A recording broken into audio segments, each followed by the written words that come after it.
She arrived in a town that wanted her gone. She just didn't know it yet. Dust kicked up around the hem of her worn dress, a fine red powder that clung to everything. Her boots sank into the ruts of the town's only road, a sad, cracked spine running through a handful of tired buildings. Two little girls, twins with hair like spun straw, clung to her skirts. They were silent, their faces smudged with the grime of a long journey, their eyes wide and searching. Children look for answers in a mother's face, but she had none to give them. Not yet. She'd imagined this moment, a fresh start, a place so far off the map nobody would know her name, or the name of the man she'd buried. But the town of redemption was not a place for fresh starts. It was a place for endings. She could feel it in the way the sun beat down, hot and unforgiving. She could feel it in the stares that followed her from the mercantile porch, cold and sharp as splintered glass. A voice drifted from the shadows of a nearby stable, low and rough. "That's her. The widow." She kept her chin high, her hand tight on the handle of her worn carpet bag. Another voice joined the first, laced with a cruel sort of pity. "Got two little ones with her. Heard Caleb's people threw her out the second the dirt was shoveled." "Shame," the first voice drawled. "Heard she was a pretty thing once. No man's gonna take on another man's trouble, not with two mouths to feed." She guided her daughters forward, each step a deliberate act of defiance. The boarding house was at the end of the road, its paint peeling like sunburnt skin.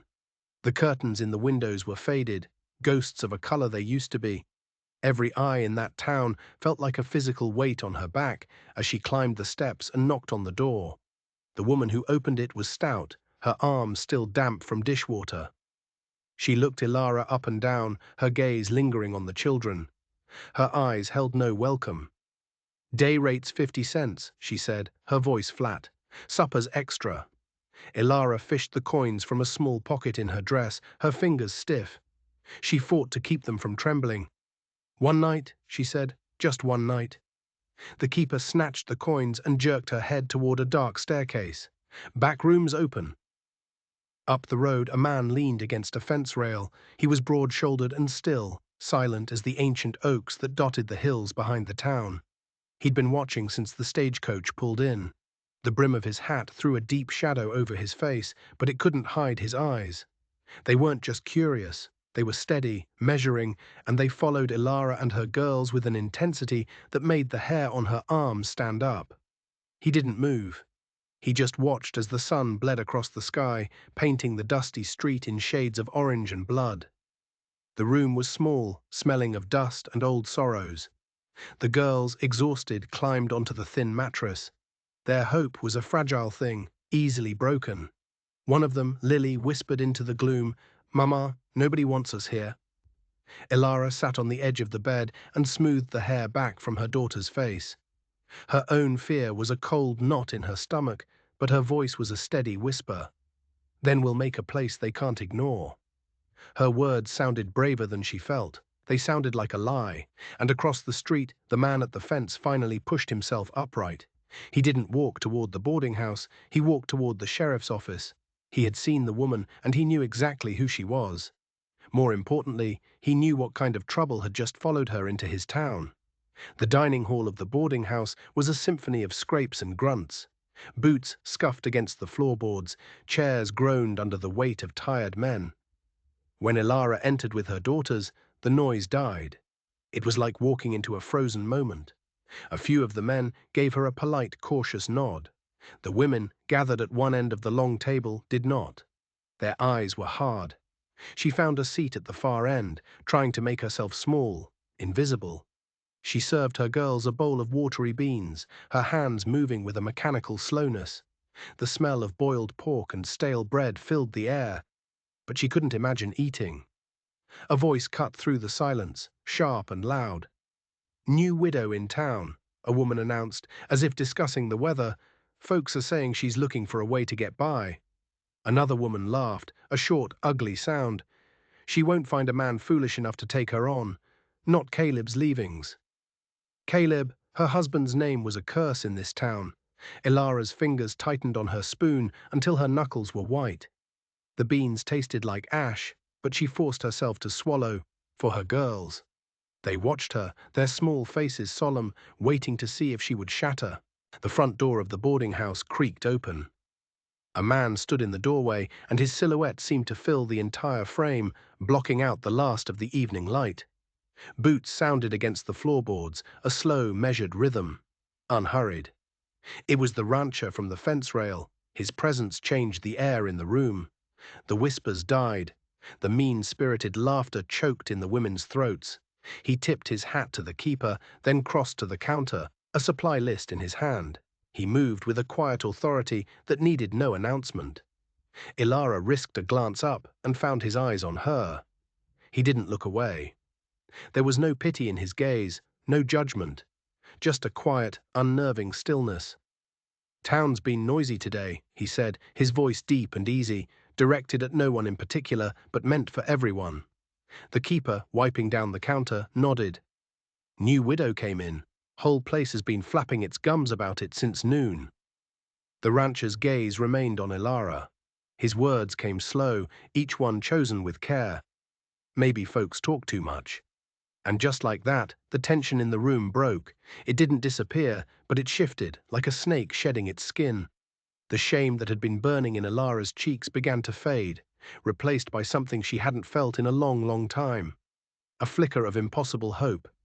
The hope that maybe, just maybe, one person in this town had seen her and not immediately wished her gone. Later that night, long after her girls had fallen into an exhausted sleep, Ilara lay awake, staring at the cracked ceiling. The rancher's words echoed in her mind. Outside, across the dark road, a single lantern glowed. The man was there again, standing by his fence, not as a casual observer, but as a sentinel, as if he was waiting for something.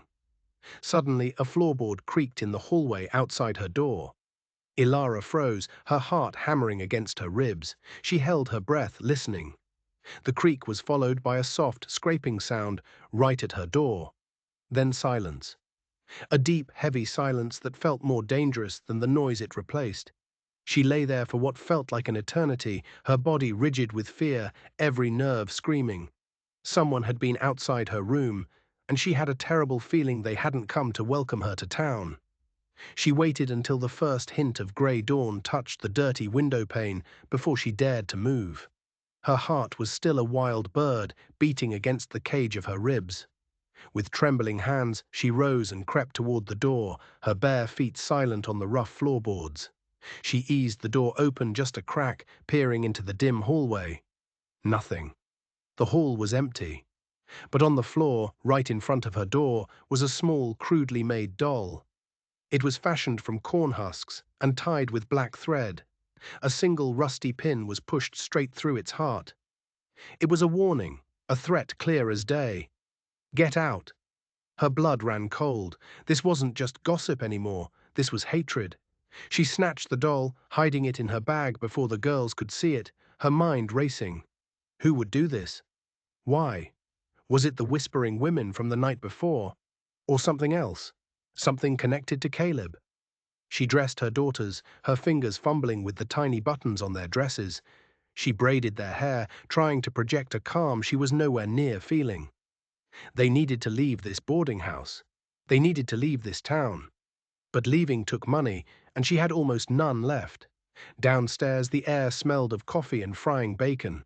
The same women were gathered, their voices a low, venomous hum. They fell silent the moment they saw her, their eyes flicking to her, then away, feigning indifference. But Ilara could see the smug, knowing looks they exchanged. They knew about the doll. They might have even been the ones to put it there.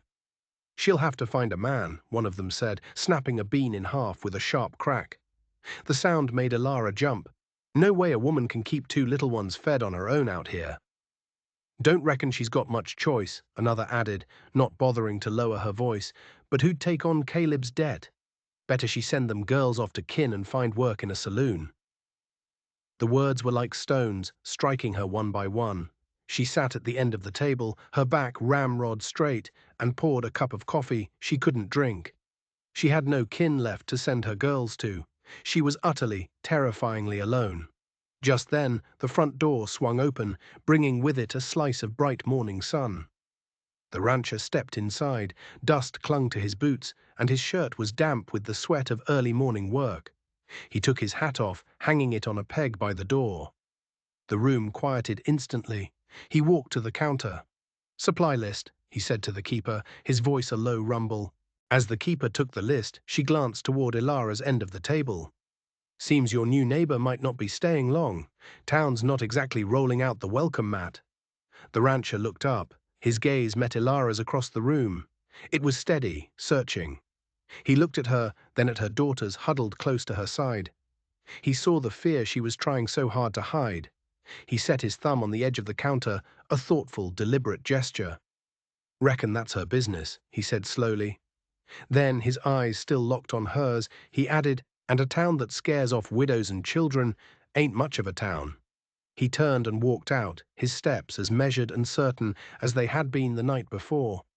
But this time, his words left a different kind of silence in their wake. A challenged silence. The women looked down at their beans, their smugness replaced by a flicker of uncertainty. They had been called out, not by name, but by character. Something shifted in Ilara. His words were a shield. A small one, perhaps, but a shield nonetheless. He saw her. He saw the threat, and he wasn't turning away. When she rose to leave, she thanked the keeper in a voice that didn't shake. Outside, the air felt different. The sky was a forgiving blue. Across the road, the rancher was at his corral, working a rope with smooth, practiced motions. As if he was waiting for her. She paused, her hand on her daughter's shoulder. He glanced up. He wasn't startled. He was just patient. "Mama," Rose whispered, her voice small but clear. "I like him." The words hit Ilara with the force of a physical blow. Hope was a dangerous thing. It made you careless. It made you forget that you were in a town where someone left dolls with pins in their hearts on your doorstep. She drew a sharp breath and started down the road, away from the ranch, away from him. But she couldn't stop herself from looking back, just once. He was still watching, steady, unhurried, and in his hand, almost hidden against his leg, he was holding a small, crudely made corn husk doll. He hadn't just found it. He'd been looking for it. He knew. She had to get to him. The doll was proof that he understood the danger she was in. She led the girls along the edge of the road, her steps quickening. But the twins, free from the oppressive silence of the boarding house, spotted a stray chicken and darted ahead, their laughter a bright, startling sound in the morning quiet. The rancher turned at the sound. He was leaning against the corral, but he straightened as the girls chased the hen. With one swift, easy motion, he reached out and caught the bird, his large hands surprisingly gentle. He crouched down, bringing himself to their level. "Best not to spook her," he said, his voice calm. "She'll lay better if she's not riled." The girls nodded, their eyes wide with awe. Ilara reached them, her breath coming in short bursts. "Thank you," she managed, gathering her children close. "No harm done," he said, rising to his full height. He looked at her, and his expression was serious now. He opened his hand. In his palm lay the corn husk doll, the pin still glinting in the sun. "I believe this is yours." Her throat went dry. He hadn't just found it. He must have taken it from her doorstep before she even woke. He had been watching over her. "Who?" she started, but she couldn't finish the question. "This town has a long memory," he said, his voice low, "and it doesn't like strangers, especially strangers tied to Caleb." The name hit her again. "You knew my husband?" A shadow passed over his face. "I knew him." He didn't elaborate. Instead, he nodded toward a pump near his barn. "You're welcome to use my water. It's cleaner than the town's." It wasn't just an offer of water. It was an offer of sanctuary. She hesitated. To accept his help was to step into his world, to tie herself to him. But to refuse was to stay in a town that left threats on her doorstep. "We don't mean to be a trouble," she said, the words stiff with pride. "It's no trouble." He paused, his gaze steady. "Truth is, I have work that needs doing, mending, cleaning tack. If you're of a mind to earn a meal and a day's wage, you and the girls can stay. Work, money, a way out." But she had learned that every offer came with a price. She searched his face, looking for the pity or the predatory interest she'd seen in other men's eyes. She found neither. I don't take charity, she said, her voice quiet but firm. A faint smile touched his lips. Wasn't offering any. I pay for honest work. He looked down at the twins, who were staring up at him with undisguised hope. Mom, he said, his voice softening, I know how folks can be. They'll talk no matter what you do. Might as well have a full stomach while they're doing it. The simple, weary truth of his words broke through her defenses. She looked at her daughters, at their hungry faces, and then back at the man. His name was Silas. She'd heard it whispered in the boarding house. Silas. All right, she said, for the work. His nod was slow, accepting, then let's see to it. He led them through the gate into the ranch yard. The air smelled of hay and leather and horses. A few of his hands looked up, their expressions curious but respectful. Silas led her to the porch of the main house, where a pile of worn shirts and trousers waited. He motioned to a chair. The cook will have biscuits for the girls, he said. They can help gather eggs, if they've a mind to. The twins' eyes lit up. They ran off toward the cookhouse without a backward glance. Elara sat, threading a needle with practiced fingers. The simple, rhythmic work began to soothe her frayed nerves. Silas returned after a while, leaning against a post, watching her hands. You sew a fine stitch, he commented. I had to learn, she said, not looking up. My husband, Caleb. He wasn't one for store-bought things. There was a long silence. Then Silas spoke, his voice quiet but carrying a strange weight. Caleb owed me a debt when he died. Her needle stopped mid-stitch. Her blood ran cold again. Of course, it was never simple kindness. She was just another one of her husband's obligations. I have no money to pay you, she said, her voice tight. It wasn't a debt of money, Silas said. He pushed himself off the post and walked closer, his shadow falling over her. He crouched down, so his eyes were level with hers. He was my partner, Silas said, his voice a low, painful rasp. This ranch. It was supposed to be ours. He took the deed, all our savings, and he disappeared in the night. He left me with nothing but dirt and broken promises. The needle fell from Elara's numb fingers. Her husband, a thief. The man she had loved and mourned was a stranger. He didn't just steal from me, Silas continued, his eyes boring into hers. He took something else, something I can never get back. Before she could ask, a shout came from the direction of the road. A man on horseback was galloping toward the ranch, kicking up a storm of dust. It was the town sheriff. And he looked frantic. Silas, the sheriff yelled, reining his horse in so hard it reared up. It's Barlow. He knows she's here. He's coming. Silas shot to his feet, his face hardening into a mask of cold fury. He looked from the panicked sheriff to Elara, and a dawning horror crossed his face. He hadn't just been protecting her from town gossips. He'd been hiding her. And now they'd been found. Silas grabbed her arm, his grip like iron. Inside, he ordered, pulling her toward the house. Get the girls and lock the door. The name Barlow meant nothing to Elara, but the terror in the sheriff's eyes and the grim set of Silas's jaw told her everything she needed to know. This was more than a dead husband's debt. This was a war. And she and her daughters had just walked onto the battlefield. Inside the ranch house, Silas barred the door. The place was simple, masculine. The air smelled of leather and wood smoke. He found the girls in the kitchen, their faces smeared with jam from the biscuits the cook had given them. Stay with your mother, he said, his voice low and urgent. He turned to Elara. Barlow runs this town. He owns the sheriff, the bank, everything. What he wants, he takes. And he believes your husband left something with you, something he wants very badly. I don't have anything, she insisted, her voice trembling.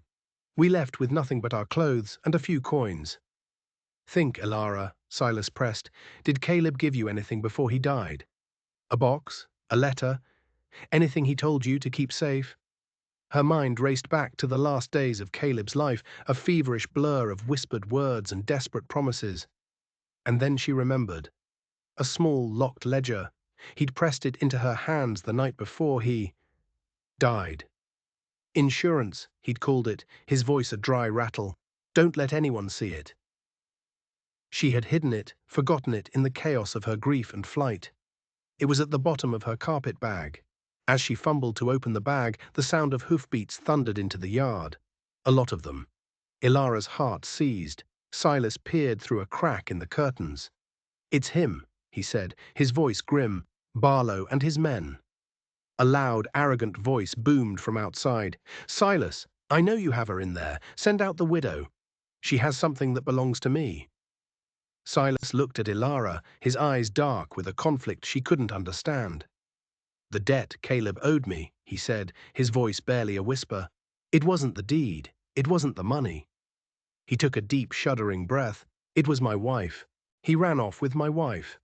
The world tilted on its axis. Ilara stared at him, unable to process the words. "Your wife?"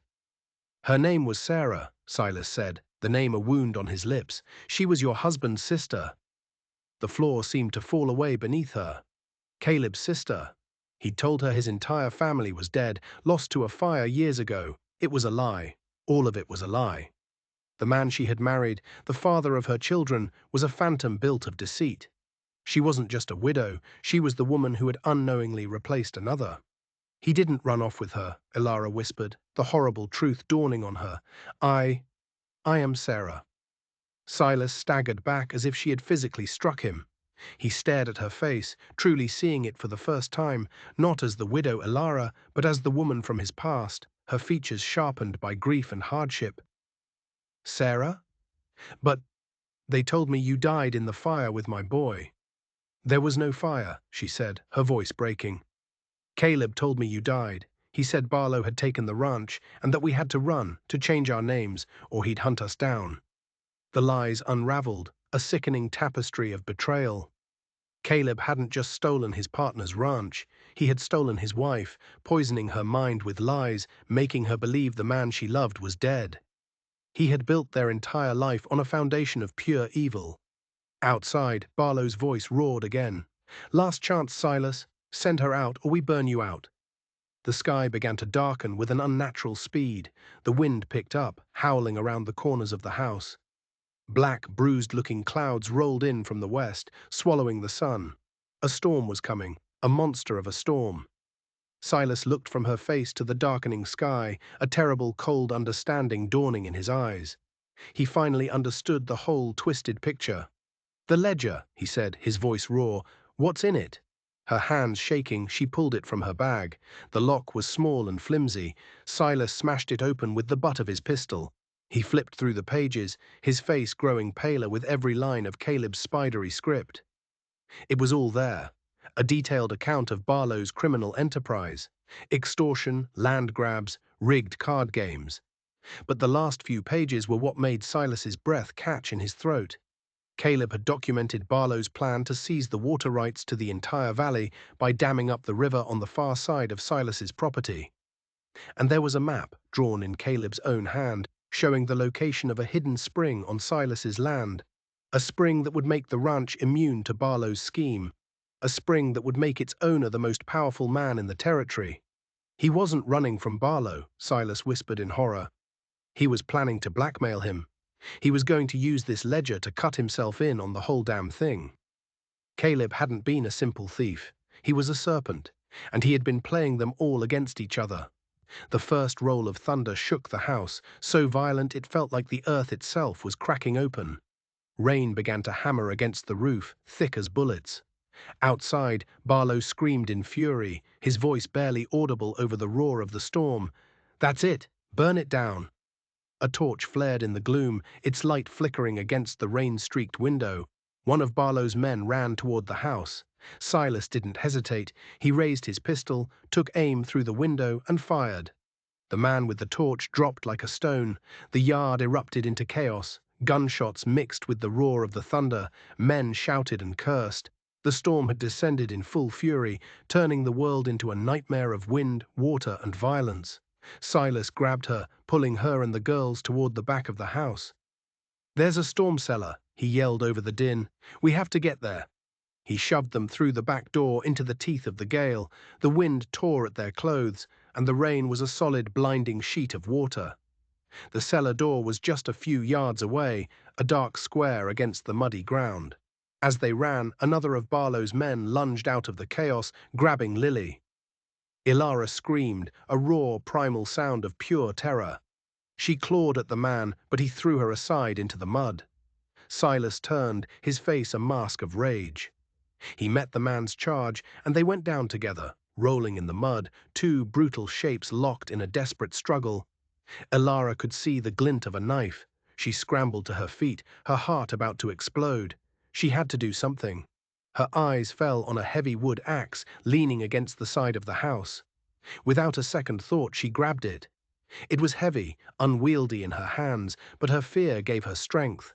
She ran toward the struggling figures, raising the axe high over her head, just as Silas managed to throw the man off him.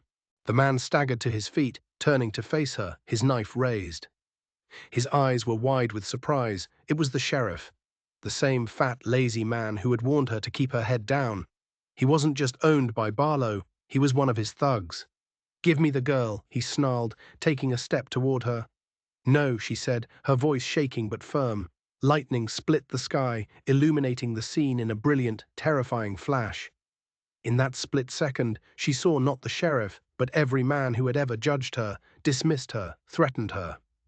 She saw the faces of the whispering women, the leering face of Barlow, and the lying face of her dead husband. And she swung the axe with all the force of her rage and her grief. The sheriff didn't even have time to scream. The axe hit him with a sickening thud, and he crumpled into the mud, silent and still. Ilara stood over him, panting, the axe dripping in her hand. The rain washed the blood from the blade, turning the mud at her feet a dark, swirling red. Silas stared at her, his face a mixture of shock and something else. Awe. He scooped up Lily, who was crying in terror, and pulled Rose close. "Get in the cellar," he commanded, his voice shaking slightly. "Now!" She herded the girls down the dark, earthy steps into the small, musty space. Silas followed, pulling the heavy wooden doors shut, just as another volley of gunshots echoed from the yard. The world outside disappeared, replaced by the roar of the storm and the pounding of their own hearts. They were trapped, huddled in the dark, listening to the sounds of a war being fought just a few feet above their heads. The girls were sobbing, clinging to her. She held them tight, whispering reassurances she didn't feel, the phantom weight of the axe still heavy in her hands. Silas lit a small lantern, its glow casting long, dancing shadows on the stone walls. He was bleeding from a cut on his forehead, his clothes torn and caked with mud. He looked at her, at the woman he had once loved as Sarah, the woman he had just seen kill a man to protect her child. "He lied about everything," she whispered into the darkness, the words tasting like poison. "My whole life. Our children." "I know," Silas said, his voice rough with emotion. He reached out, his hand hovering for a moment before he gently touched her cheek, his thumb wiping away a streak of mud. "He lied to me too. He took everything from me. From us." The sounds of the fight outside were beginning to fade, replaced by the steady, deafening roar of the rain. It was impossible to know who was winning. It was impossible to know if Barlow's men were waiting for them or if they were all dead. A sudden splintering crash from directly above them made them all jump. It wasn't a gunshot. It was the sound of heavy timber giving way. A horrifying realization dawned on Silas. "The old oak," he breathed. "The storm. It must have brought it down. The massive, ancient oak tree that stood beside the ranch house, if it had fallen on the house." A slow trickle of water started to seep through the cracks in the cellar's ceiling, then another, and another. The trickle became a steady drip, then a stream. The cellar, their only sanctuary, was beginning to flood, and the heavy, splintered trunk of the fallen tree was almost certainly blocking the doors. They weren't just trapped, they were going to drown. The water rose with terrifying speed. It was ankle-deep, then calf-deep. It was icy cold, and the girls were shivering, their sobs turning into whimpers of fear. Silas pushed against the cellar doors with all his might, his shoulders straining, but they didn't budge. "The tree trunk," he grunted, "it's pinning us in." Panic, cold and sharp, began to set in. Ilara, Sarah, looked around the small stone room, her eyes darting, searching for another way out. There was none. Just 4 stone walls, a ceiling that was now leaking like a sieve, and a floor that was rapidly disappearing beneath the rising water. "Silas," she said, her voice tight with dread. "The back wall. It's made of dirt and rock. It's the foundation." He understood immediately. It was their only chance. He found a piece of rusted metal, an old shovel head, lying in the corner. He handed her the lantern. "Keep the light on it," he ordered, "and keep the girls back." He began to dig, attacking the wall with a desperate fury. Dirt and small rocks cascaded into the water, which was now swirling around their knees. It was slow, agonizing work. For every shovelful he managed to claw out, more mud seemed to slide back into place. The water kept rising. It reached their waists. The lantern flickered as a drop of water hit the hot glass. Sarah held her breath, praying it wouldn't go out. It was their only light. "It's not working," Silas gasped, his breath coming in ragged bursts. He was tiring, his movements becoming slower. "The pressure from the mud outside is too much." Hope began to drain away, replaced by a dull, terrifying certainty. This was it. This was where they would die, drowned in a dark hole, while their enemies, if any were still alive, walked free. She pulled her daughters close, trying to shield them with her own body, a final, futile act of a mother's love. Then she remembered the ledger, Caleb's ledger. It was still tucked into the waistband of her dress, a sodden, heavy lump. She pulled it out, the pages already bleeding ink into the murky water. The map of the spring. "Silas," she said, her voice urgent. "The spring. Where is it?" He stared at her, confused. "What does that matter now?" "The map," she insisted. "Where does it show the spring?" He took the ruined ledger and held it close to the lantern light. "It's on the north side of the property, near the old rock slide." He looked up at her, a glimmer of understanding in his eyes. "The ground there is softer, less stable." "Is that this wall?" she asked, pointing to the wall he'd been digging at. He put his hand against the cold, damp stone. He closed his eyes, his memory of the land, the only map he needed. A long moment passed. Then his eyes snapped open. "Yes," he breathed. "The slide is just on the other side of this wall." He turned back to the wall, his energy renewed. He wasn't just digging now, he was searching. He ran his hands over the surface, pushing, testing. "There's a fissure," he said, his voice tight with excitement. "An old water channel, if I can widen it."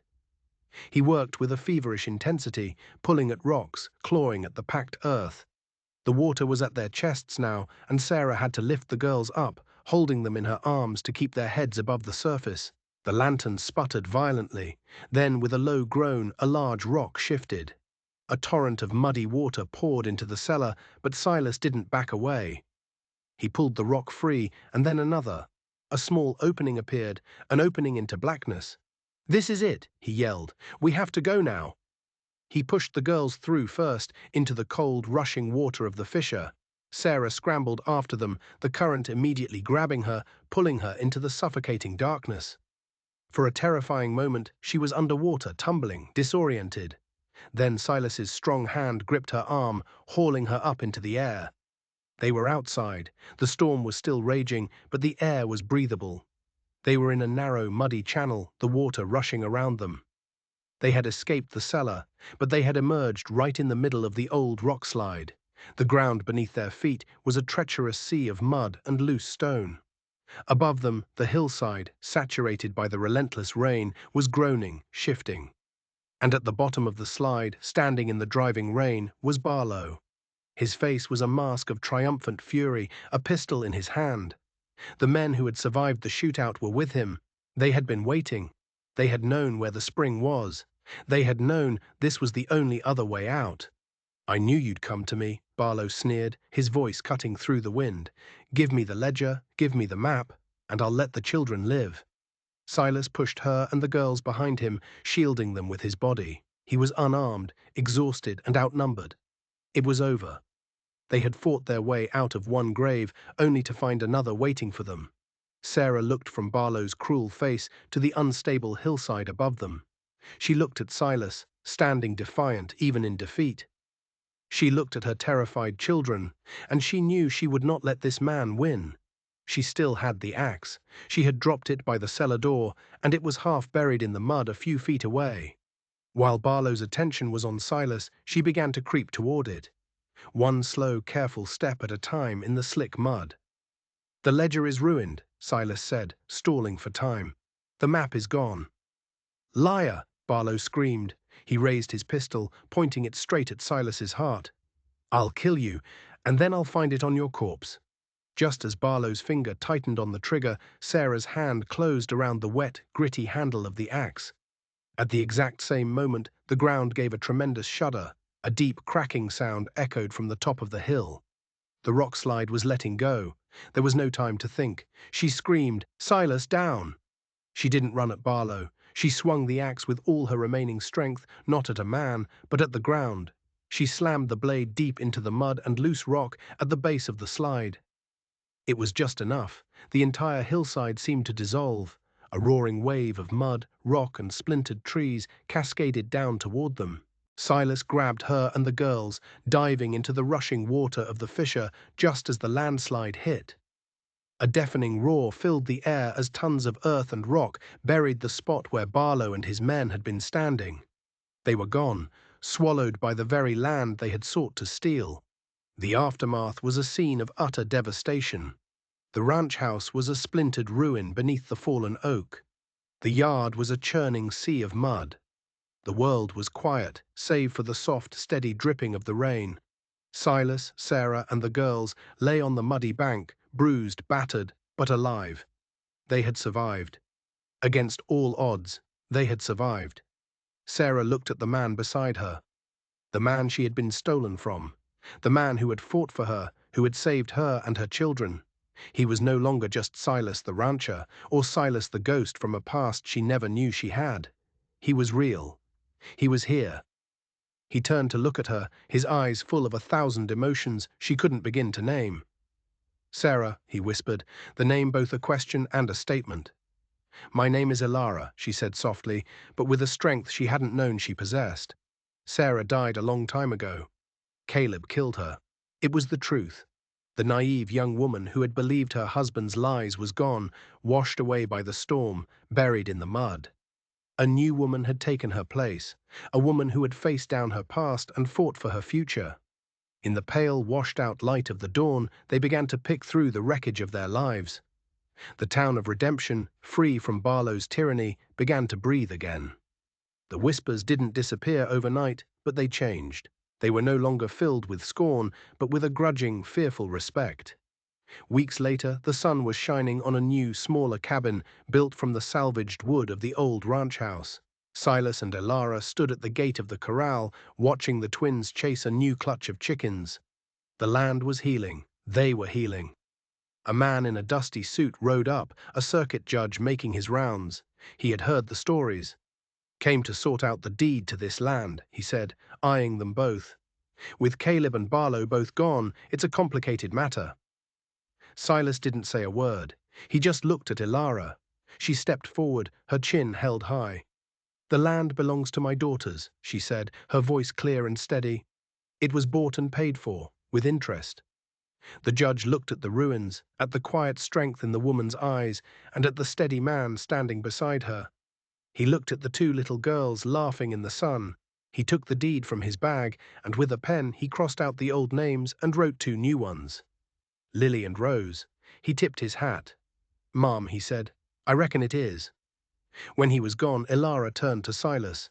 The air was clean, full of the smell of pine and damp earth.